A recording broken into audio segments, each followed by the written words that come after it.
दोस्तों, भगवान श्री कृष्ण अपने भक्तों के लिए उनके मन में बहुत स्नेह होता है। हमको भगवान श्री कृष्ण से निस्वार्थ भक्ति करनी चाहिए।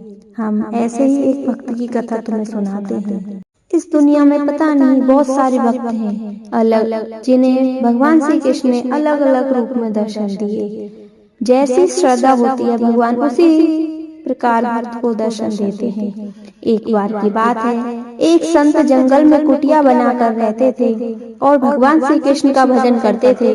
संत को यकीन था कि एक न एक दिन मेरे भगवान श्री कृष्ण मुझे साक्षात दर्शन जरूर देंगे।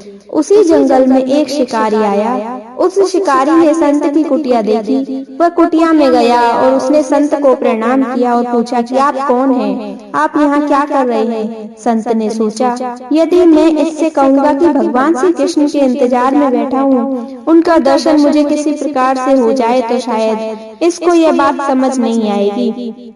संत ने दूसरा उपाय सोचा।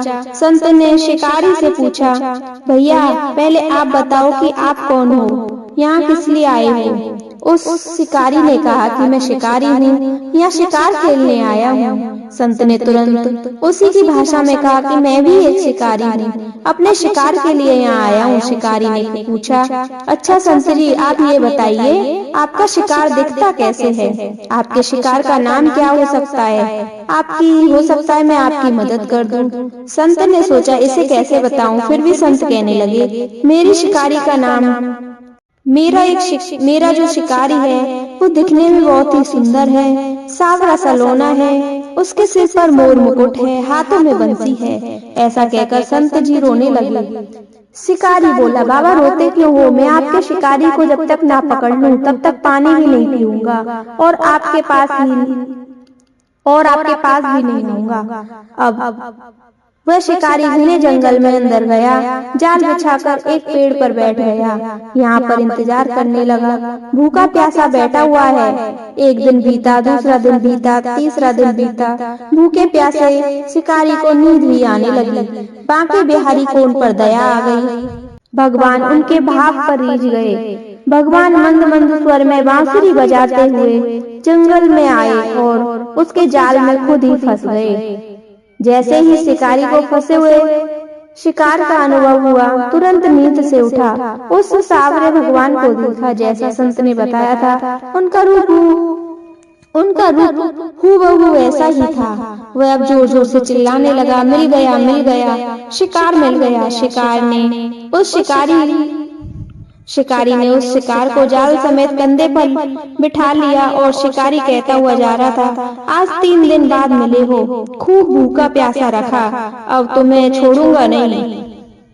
शिकारी धीरे धीरे कुटिया की ओर बढ़ रहा था। जैसे ही संत की कुटिया आई, शिकारी ने आवाज लगाई, बाबा बाबा। संत ने तुरंत दरवाजा खोला और संत उस शिकारी के कंधे पर भगवान श्री कृष्ण को बैठा हुआ देखकर जाल में फंसा हुआ देख रहे थे। भगवान श्री कृष्ण जाल में फंसे हुए मंद मंद मुस्कुरा रहे थे।